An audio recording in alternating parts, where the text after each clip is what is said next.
Coffret de finesse. Alors, les aventures de Rabbi Jacob,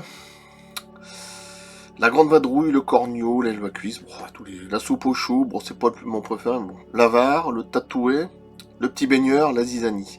Version restaurée. J'ai payé 59 € sur Amazon. Faites pas attention, en ce moment j'ai le nez bouché et puis mal au crâne, il n'y a pas de truc qui traîne, il est tout bizarre. Version restaurée. Je suis bien content. Voilà. Un beau coffret, 59 €. Bon, ça va, ça fait quoi ça, il y a 9 films, ça fait 7-8 € par film. Bon, je sais pas, un truc comme ça. J'en ai profité, l'essentiel, bon, il n'y a pas tout. Hein. J'ai des gendarmes, mais les gendarmes, c'est en cassette que j'ai pas. Non, en DVD. J'ai en profité. En plus, je trouve que c'est un beau coffret. Je sais même pas, parce que même sur, quand tu vas au magasin, au champ, ce que tu veux, tu trouves pas. Je sais qu'il faut des coffrets, mais pas ce coffret-là, j'ai pas cru. Enfin, j'ai pas dû voir. Magnifique. Plus Fantomas, alors là, c'est en DVD, j'ai pas payé cher. 10 € la trilogie. Je trouve qu'elle est quand même pas mal la pochette. Voilà. Eh ben, comme elles étaient belles, les femmes, non. Enfin, je dis pas, comme elles avaient un charme fou, je veux dire. Puis c'était pas vulgaire, je veux dire, un peu comme maintenant. Sophia Loren, qu'est-ce qu'elle a été magnifique. Bah, Brigitte Bardot aussi, mais non. C'est toutes des belles femmes, de très belles femmes. Il y avait une classe, quoi, je veux dire, hein, puis maintenant. Bon, bref, c'est. Ouais. Elles sont du bien beau avec les influenceuses et tous ces trucs, là. Bon, quelle tristesse. Alors, Fantomas, la créature de Souvestre et Alain, appartient pour toujours à notre inconscient. L'adaptation dans un esprit très pop des aventures du monstre maléfique est une belle réussite. Dans ce jeu de massacre, les double rôles sont rois, mélange de fantaisie, d'humour et d'action. Les Fantomas d'André Hunebelle sont entrés dans les légendes. Vous voyez, il y en a 3. Et je m'en souviens plus qu'il y en avait 3 d'ailleurs. Il y avait contre Scottle Yard. Celui-là, je l'oublie tout le temps, mais dans ma tête, j'ai toujours le 1 et le 2. On disait même que. Bah là, c'est. Comment il s'appelle il est mort. Marais, comment il s'appelle Marais quelque chose. Oh, bah il était connu, c'était un acteur. Merde, j'ai plus son nom. Bon, c'est pas Marais, je sais pas comment il s'appelle. Marais quelque chose, bon, c'est pas grave. Ça va me revenir. Jean Marais, oui, c'est tout simple. On me disait qu'une fois, on me disait qu'avec son. Parce que comme j'ai les cheveux rasés, ça faisait penser à moi, Fantomas, ouais, d'accord. Moi, je fais penser à plein de gens, quoi. Fantomas, la momie dans le retour de la momie, Robocop. J'ai une tête à faire penser à plein de choses, bon, bref. Je pense peut-être la forme du crâne, je vois. On dit qu'elle fait penser à Fantomas, ma tête. Ouais, bon, sur le coup. Ouais, c'est vrai que sur le coup, ça fait penser un petit peu. Ouais. J'ai des couleurs bleues. Je vais quand même l'ouvrir. On va voir ce que ça donne. Si j'arrive à l'ouvrir.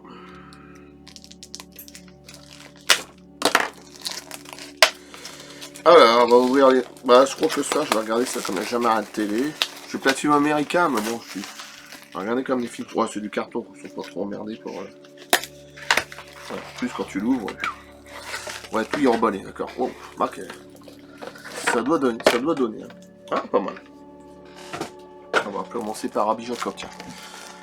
Rabbi Jacob, Gérard oui, magnifique. J'en ferai les photos. Hein. Alors, Victor Diver, ah ouais, Diver, homme d'affaires xénophobe, se rend à Paris pour le mariage de sa fille. Il croise le chemin de dangereux terroristes et leur objectif d'éliminer un leader révolutionnaire nommé Slimane. Ah, c'est marrant, on dirait le chanteur, hein, mais c'est pas. Déjà à l'époque, hein, Slimane. Non, lui c'est Slipman, le chanteur.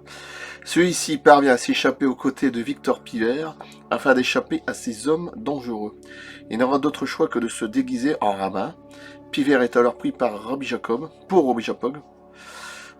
Sommité new-yorkaise attendue sa grande pompe par la communauté juive de la rue des Rosiers. Et même quand il danse, t'as l'impression de voir un petit peu le clip Trier, quoi. Sur le coup, hein, de Funès. C'est vrai que ça fait penser à des trucs. C'était 73, je crois, ce film-là, si je ne me trompe pas. Voilà. Ah, la grande vadrouille, 17 millions d'entrées. Hein. Et à l'époque, c'était en 66 ou 7, il y avait beaucoup moins de monde en France. Donc 17 millions, c'était énorme. C'était même plus qu'énorme. Parce que si tu regardes Bienvenue chez HT qui a fait 19 ou 20 millions, là, tu sais même plus comment il s'appelle, avec, je peux pas trop aimer monsieur d'ailleurs, avec Omar Fred, Omar Sy. Bon, J'ai vu une fois ou deux, c'est bon, je préfère beaucoup plus la Duchesne. Il avait fait 20 millions. Titanic, c'est toujours le record, hein. Il y en a qui disent que toujours c'est Titanic. Non, non, il n'y a, a pas deuxième, il est toujours numéro un, c'est Titanic. Ah non, ça j'en suis sûr, certain. 20, presque 21. Et bah oui, d'accord, 20 millions d'entrées, mais en 2008, et elle était quoi, 60 millions d'habitants, 63, 4, 5, je sais pas, un truc comme ça. Mais là, en 67, 6, faire 17 millions, je suis peut-être encore plus fort parce qu'il y avait moins de monde en France. C'est ça que je veux dire. La grande vadrouille de Gérard Houry, magnifique. Magnifique, alors ça c'est... je peux rien dire. Alors, bah voilà, la comédie culte aux 17 millions d'entrées. Il y en a un qui a réussi à faire 17 millions d'entrées en France, simplement, mais c'était pas l'autre côté du miroir, c'était Le Grand Bluff. Bon, c'est pas un film, hein, c'est Patrick Sébastien. C'est simplement une émission, 17 millions aussi, pareil. En 93 ou 14, il y a 30 ans, un truc comme ça, 12 ou 13, je sais plus. N'allez pas me dire que c'est Cyril Hanouna qui va faire 17 millions. Non, il fait que 2 millions par soir. On va me dire, oui, mais bon, comparé aux 17 millions, hein, Patrick Sébastien, hein. Je sais pas, je compare, hein. 2 millions, c'est rien du tout. Hein. Pour ceux qui regardent ces émissions, hein. On est 68 millions quand même. Bon, bref, en 1942, un avion de la Royal Air Force, je crois, est abattu au-dessus de Paris. Les 3 pilotes sautent en parachute et sont recueillis par 2 Français qui deviennent résistants malgré eux. Ils se lancent alors dans des aventures extravagantes pour conduire les Anglais en zone libre. Ah, putain, toutes les références là. Évidemment, c'est pas des chaussures par la manche que vous avez là. Where is Big Moustache? Mais comment ça... J'aimais bien, c'était dans un film où il y avait De Funès qui était habillé avec un truc, c'était marqué Gros Telulu. Et moi, je sais même plus ce que c'est peut-être les grandes vacances, je sais plus. Gros Telulu. Bah, De Funès, pour moi, c'est le plus grand de tous comiques hein, en France. Je pense il est même connu un peu mondialement, Europe. C'est quand même environ 300 millions d'entrées hein, De Funès. Tous ces films, 300 millions. D'accord. En deuxième, c'est Depardieu, ce qui est pas étonnant. Bah, si Patrick Dewaere il était encore là, pour moi, c'était un très très grand acteur. D'ailleurs, peut-être il aurait même dépassé Depardieu. Et je pense qu'il aurait été tellement énorme que, bon, malheureusement, il est mort en 82. Eh oui, suicide. Il aurait pu peut-être dépasser, ouais, peut-être, je sais pas. Alors, la comédie culte aux 17 millions d'entrées.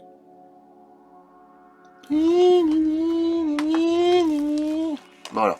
Le Cornio, encore Gérard. Alors, décidément, c'est que des films. Bah oui, Gérard Houry, hein. Le Cornio, magnifique. De Funès, Bourvil. Gérard Houry, version restaurée. Bon. Je sais plus combien il a fait, 10 ou 11 millions.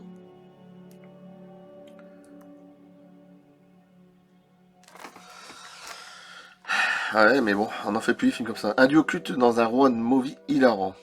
Petit commerçant à Paris, Antoine Maréchal est sur la route des vacances. À bord de sa voiture, il met le câble sur l'Italie lorsque celui-ci est réduit en miettes par la rutillante voiture de Saroyan.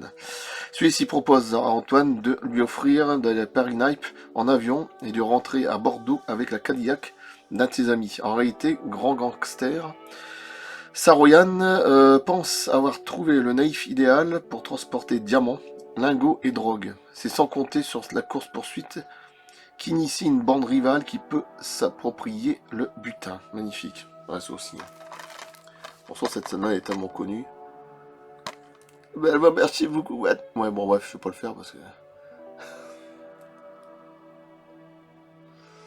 Bourvil. Qu'est-ce qu'il avait l'air gentil, ce monsieur? Qu'est-ce qu'il avait l'air gentil? Ouais. C'est comme Brassens, c'était des gens, pour moi, ils étaient peut-être les plus... Peut-être les plus simples, ouais. Alors, je dis pas De Funès tout ça, mais Bourvil et Brassens en chanteur, je pense que c'était deux personnalités, c'est ce qu'a dit ma mère, les plus gentilles. Je pense qu'elle a raison. C'est possible. L'aile ou à cuisse, Louis de Funès, Coluche. Claude Zidi. Ah, j'aime bien, en plus j'aime bien s'ils ont fait des couleurs différentes, vert. Ah bah Coluche. Ouais. On a compris. 86, Balavoine 86, Thierry Leron il est mort aussi en 86, mais lui je crois que c'est Lucido, je sais plus. Mais eux, Coluche et Balavoine, bon, ouais, on a compris. Enfin, bon, passons. La Cuisse réunit à la fois la plus grande vedette comique française de l'époque et la révélation d'une nouvelle génération venue du café-théâtre Coluche. Ouais. À 60 ans.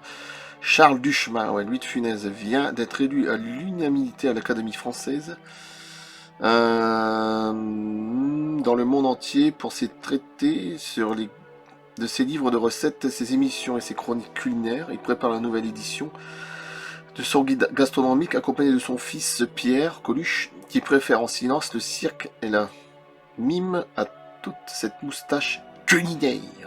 On dit Depardieu. Là. Duchemin s'attaque à l'empire du roi de la cuisine, toute faite. Tricatel. Ouais, parce que pourquoi je dis Depardieu? Un jour je l'enregistrerai, ça c'était inspecteur inspecteur la bavure. Ouais, je crois que c'est ça. Coluche. Coluche et Depardieu. Quel duo. C'est vrai qu'on l'a oublié celui-là. Quel duo aussi. J'aurais bien voulu voir, moi, c'est bien voulu voir. C'est ce que j'ai dit une fois, il y a moins une vingtaine d'années, une trentaine d'années, une émission. Et déjà, oui, tout ça. J'aurais bien voulu voir, et même Depardieu, j'aurais bien voulu, c'est voir un duo entre De Funès et Depardieu. Ça aurait été mon rêve. Depardieu et De Funès, je pense que là... Ah, il aurait bien voulu. Il était même impressionné, en plus, Depardieu, par... c'est ce qu'il disait. Il aurait été ému. Enfin, il m'émeut. C'est-à-dire que Depardieu, il disait qu'il m'émeut. Après De Funès. Je suis pas étonné. Ce soir, Gérard Horry, il dit oui, il n'y aura pas de problème. Bah, imaginez l'affiche Depardieu de Funès. Ah oui. C'est un peu... Ouais, c'est... Voilà. La soupe aux choux, c'est pas celui que je préfère, mais bon. Jean Carmet, bah oui, lui aussi. Décédé en 94. Jacques Villeray est décédé aussi. Bah, lui de Funès, ouais. La soupe aux choux. D'après le roman de René Fallet, édition Bandel. Jean Giraud. C'est pas mon préféré. Hein. Mais bon. La soupe aux choux. Avec le chat. Alors, ce que j'aime bien dans le film, parce que là, parce que moi je parle d'ufologie hein, sur Galaxy One, forcément. Le truc que j'aime bien, c'est quand il y a des gens qui reviennent, mais ils sont toujours jeunes. Ça, j'ai bien aimé ce truc-là. Alors, est-ce qu'il s'est inspiré, ou alors il a vraiment fait ça au hasard? Parce que Marc de Mitterrand, dans Rencontre du troisième type, c'est ce qu'il faisait, hein, donc c'est inspiré de faits réels quand même. Mais ça, ce passage-là, j'ai vraiment bien aimé avec la jeune femme qui revenait, qui était toujours jeune, quoi, en fait. Ça, j'ai trouvé ça très intéressant. Bon, après, le film en lui-même, je trouve qu'il est un peu vulgaire. Bah, c'est con. Surtout au moment où il pète, je vois pas trop l'intérêt avec les éclairs, c'est un peu dommage. Après, le film lui-même, ça va, c'est pas son meilleur film. Hein. Puis on voit que là, il est fatigué de Funès, et puis la forme d'avant. Trevet de séquences hilarantes et de répliques aujourd'hui cultes, cette fable cosmique signée Jean Giraud, le gendarme de Saint-Tropez, doit beaucoup à ses acteurs. Jean Carmé et Louis de Funès sont époustouflants. Leur complicité crève l'écran. Glode, Louis de Funès et le bombé Jean Carmé, des paysans de Bourbonnais portés sur la bouteille, philanthropie, enfin je vois pas, il y a un truc devant, vivant dans un petit hameau, à la périphérie d'un village, le premier est veuf et le second célibataire. Une nuit, ils font connaissance d'un extraterrestre qui atterrit dans le champ du Glaude, surnommé la denrée Jacques Villeray. Ce personnage venu d'ailleurs découvre la soupe aux choux qui mijote chez le Glaude, un rapport sur sa planète. Voilà, c'est pas enfin, c'est pas mon préféré, non, mais bon, c'est quand même marrant. Voilà. Mais on s'en souvient. C'est surtout la musique qui me marque. Je pense que c'est peut-être plus la musique à la limite. Oh, on voit qu'il a déjà plus la même tête là. Mais il est mort en 83 quand même. Jean Carmé 94 et Jacques Villeray, je sais plus quand il est mort. Début 2000, non? Jean Carmé, Jacques Villeray, ouais. Je sais plus.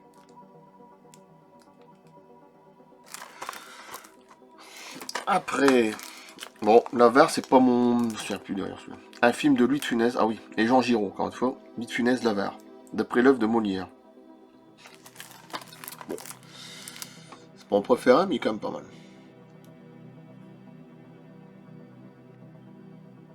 C'est dommage qu'il n'y a pas le film où l'autre il dit Yves Montand, il est l'or. C'est dommage.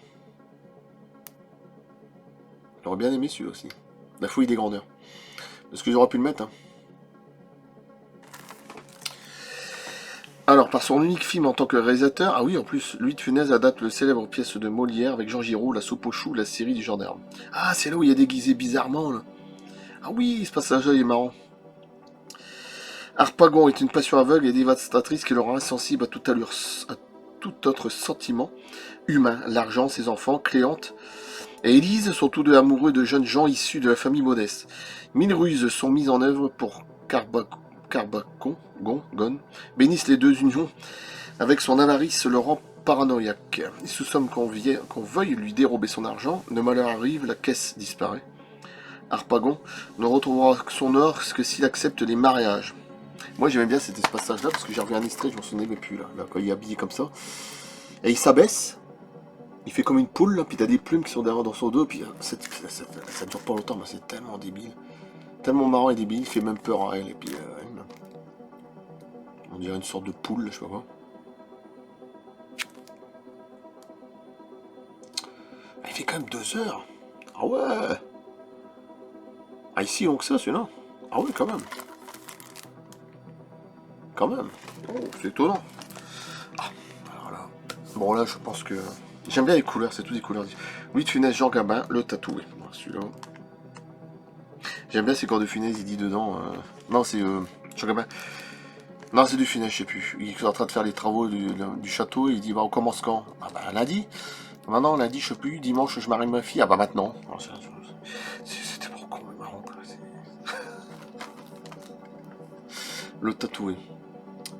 Alors là, je sais même plus que c'était que c'est Denis de la Patelière. Pourtant, il y a vraiment des délires en celui-là. Dialogue de Pascal Jardin. Ah, il est vraiment superbe celui-là. Ah, puis que veux-tu dire à Gamin et de Funès. Mon Dieu, mais qu'est-ce qu'on avait comme grands acteurs quand même. Très grands. Ah oui, c'est Cavadam, tout ça, c'est magnifique. Bon, alors, le film réunit le plus grand acteur français de l'époque, Jean Gabin, et le plus populaire du box-office, bah oui, Louis de Funès. Ouais, bon, donc là, à partir de là, bon. Félicien Mézeray, marchand de tableaux richissime, rencontre chez le peintre Dubois, un ancien légionnaire bougon et coléreux du nom de Legrain, venu se faire, ah oui, il y a un tatouage aussi je crois dans le dos, portrait, mais je vois pas là derrière, bon, et qui porte sur le dos un magnifique tatouage de Modigliani. Dès cet instant, Mézeray est obsédé par l'idée d'acquérir cette œuvre inattendue du grand peintre de Montparnasse. Malgré les refus de Legrain de vendre sa peau, Mézeray négocie aussitôt le tatouage à 2 collectionneurs américains, Smith et Larsen. Legrain, stupéfié par le fol acharnement de Mézeray, finit par accepter le marché à condition qu'il restaure sa maison de campagne de fond en comble. Ce mot, c'est une tuerie aussi, hein. Franchement. Très très bon film aussi, ça. J'aime bien les couleurs qu'ils font, toujours montrer les couleurs vertes. Ah, on va passer du vert, du orange à du bleu, c'est magnifique. Je trouve que c'est pas mal. Hein, des belles couleurs. Ça, j'en fais les photos de tous ces trucs là. Le petit, bah là c'est orange, mais orange clair. Petit baigneur, moi ça j'adore. Surtout le début, les 3 premiers quarts d'heure, j'adore. Quand il balance la pelle et tout, là, c'est pas grave. Quand il s'énerve et puis qu'il casse la secrétaire. Ah oui, et puis il y a aussi Galabouille. Michel Galabouille. Et franchement, quand il est mort, on n'a pas fait une patate. C'est vraiment un mec qui a fait du théâtre, tout ça, il est mort à plus de 90 ans, on n'a pas fait une grosse tartine. C'est même étonnant quand même. Le petit baigneur, un film de Robert Derry. Ouais, je ne sais plus s'appelait Robert Derry. T'es bien aussi ça.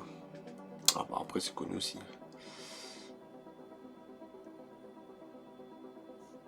Eh ouais. Alors, le petit baigneur, c'est un voilier qui vient de remporter les régates de Sens Remo et l'Oscar de la voile. L'Oscar de la voile. Son inventeur et pilote, André Castagnier, Robert Derry, et sa sœur Charlotte, qui l'accompagne toujours, ne sont pas fiers d'annoncer la grande nouvelle à leur amateur, le bouillant Louis-Philippe Fourchomme, Louis de Funès. Mais le moment est mal choisi, celui de lancement d'un nouveau prototype, l'increvable, dont la coque crève sous le choc de la traditionnelle bouteille de champagne. André est renvoyé sur le champ, mais il est vite sollicité par un industriel italien qui vend des petits baigneurs. À tour de bras, conscient de son erreur, Fourchomme entreprend de récupérer le précieux André. Je vais penser à André, mon ami Andreas, sur la connexion de Mars. Ça le ferait rire si je disais ça vraiment. Ah, lui, il était bien aussi, cet acteur-là. Il y avait des cheveux comme poils de carotte, là. Je sais plus comment il s'appelait. Ah là là. Qu'est-ce qu'il était bon aussi.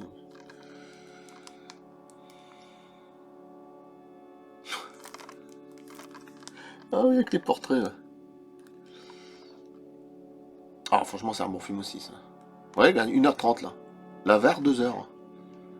Et quand même. Ouais, comme quoi, c'est rare de voir un film 2 heures, ou sinon, je pense que... La Zizanie. Ouais, la Zizanie. On va se faire avec le nôtre. Louis de Funès, Annie Girardot, bah ouais, quand même. Un film de Claude Zidi, dialogue de Pascal Jardin. La Zizanie, putain.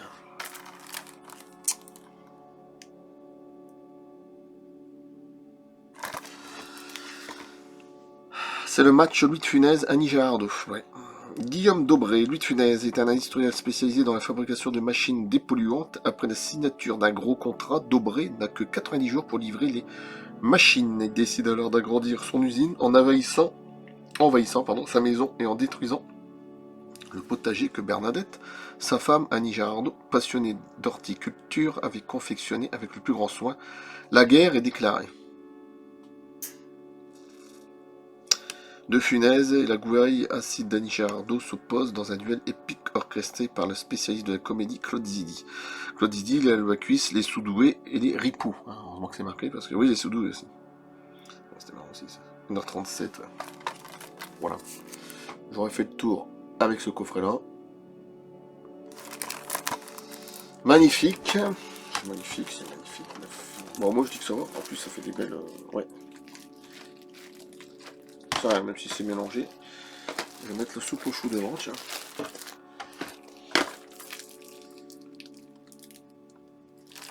Comme ça fait beau, regardez comme ça fait beau. Les films. Là, il y a 2 fois du verre, tiens. Ah bah, il y a en bas la soupe au chou. La Zizanie, le tatou et l'aile à cuisse, le petit baigneur, la var, le corneau, la grande vadrouille, Rabbi Jacob, les aventures. Voilà, magnifique. Studio Canal, évidemment. Voilà.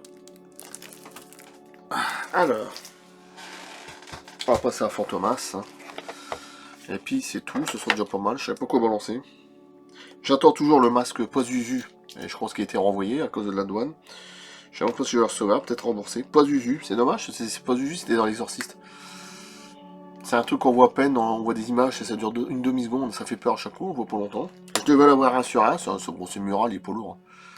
C'est le visage que ça. Mais apparemment, je sais pas, je crois qu'il y a un problème quelque part, bon c'est pas grave, je reçois des autres choses. Je préfère l'avoir comme ça. Ah oui, bien. Bon, classique. Voilà. De toute façon, je vais enlever le truc pour vous montrer, c'est DVD. Hein.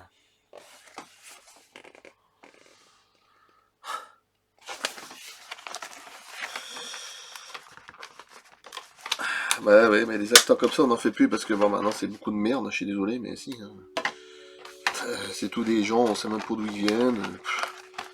On va pas me dire qu'Eve Adams c'est rigolo quand même. Hein. Je sais pas. Tous les autres, là, je sais pas. Enfin, bref. Après, chacun ses goûts, s'il y en a qui aiment bien, tant mieux. Je pense qu'il y a vraiment de marre là-dedans.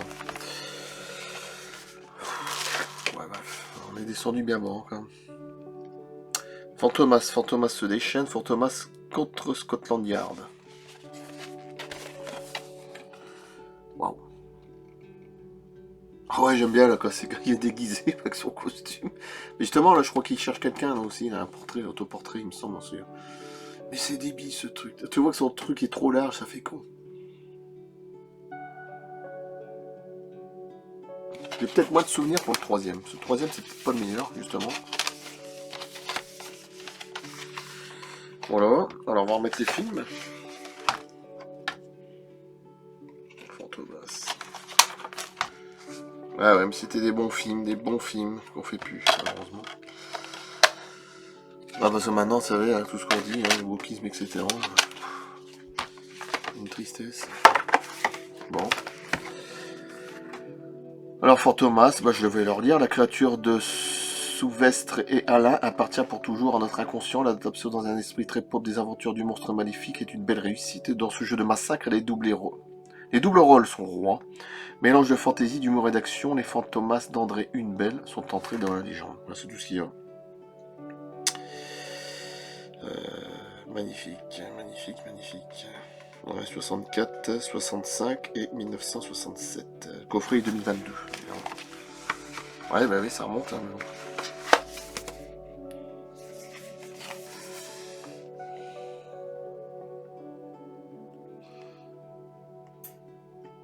Voilà, je coupe là. Merci. Voilà, c'est simplement un carton, vous voyez, ils sont pas trop... Ouais, ça reste un carton, bon, c'est pas mal, oui. Une fois, je sais que j'avais vu les gendarmes, avec le chapeau des gendarmes. Je trouve que c'était celui de Finesse. Enfin, ouais, dans le film. C'était magnifique, moi, le coffret, je trouve qu'il était un petit peu... en Blu-ray, je crois. Il était un peu cher, je trouve. C'était magnifique, hein, mais j'ai plus jamais retrouvé. Ah, vraiment un truc collector magnifique, parce que là, je l'ai qu'en DVD. J'aurais bien voulu le retrouver, celui-là, les gendarmes. Avec un chapeau et tout, là, c'était magnifique. De toute façon, Charlie... je m'en fais exprès. De Funès s'est toujours inspiré de Charlie Chaplin, donc... je dis rien, parce que Charlie Chaplin, pour moi, c'est un des plus grands, pratiquement comiques aussi. Donc, je dirais De Funès en deuxième. Parce que, bon, comme Charlie Chaplin y arrive en première, voilà, forcément, donc pour moi, c'est les deux plus grands. Après, voilà. Oui, Jim Carrey, j'adore aussi, oui, mais bon, il s'est inspiré quand même de Jerry Lewis. Mais bon, je veux dire, il n'y a pas des masses, quoi. Voilà, c'est un comique, grand comique. Laurel Hardy, c'était moins mon truc. Bon. Ouais, après, voilà. Après c'est des goûts. Hein. Bon, allez, je coupe là. Merci, à bientôt, et je sais pas la prochaine fois ce que je vais balancer. J'ai fait des petits montages vidéo, tout ça. Je sais pas si ça vous plaît ou ça va vous faire rire. Bon, j'ai fait Depardieu, j'ai fait Léo Ferré, j'ai fait Jacques Brel avec des perruques. Mais c'est pas méchant, hein, c'est juste parce que... Bon, je sais pas si je vais les balancer, je vais voir, j'en sais rien. Je vais voir, peut-être. Peut-être que je balancerai, je crois. C'est juste pour... c'est un peu le temps. Donc j'attends, et j'attends le reste, et j'ai toujours perçu, j'ai commandé la reine alien, j'attends plein de choses. Pas Zuzu, j'attends aussi un magnifique... Alien, surtout le premier... enfin, en général Alien, mais c'est surtout le premier, Prometheus, Alien 2. Magnifique comme ça, Hélène Ripley avec son chat, magnifique. Il y a très de fabriqués, c'est un français, il s'appelle Philippe. Magnifique. Sur le pied, avec le Narcissus en dessous, derrière elle fait l'alien comme si elle est rentrée. Magnifique. Il a fait un truc de fou. Je l'aurai d'ici courant mars. Ou fin mars, un truc comme ça. Pas bon. Une pièce encore magnifique. Allez, je coupe. À plus.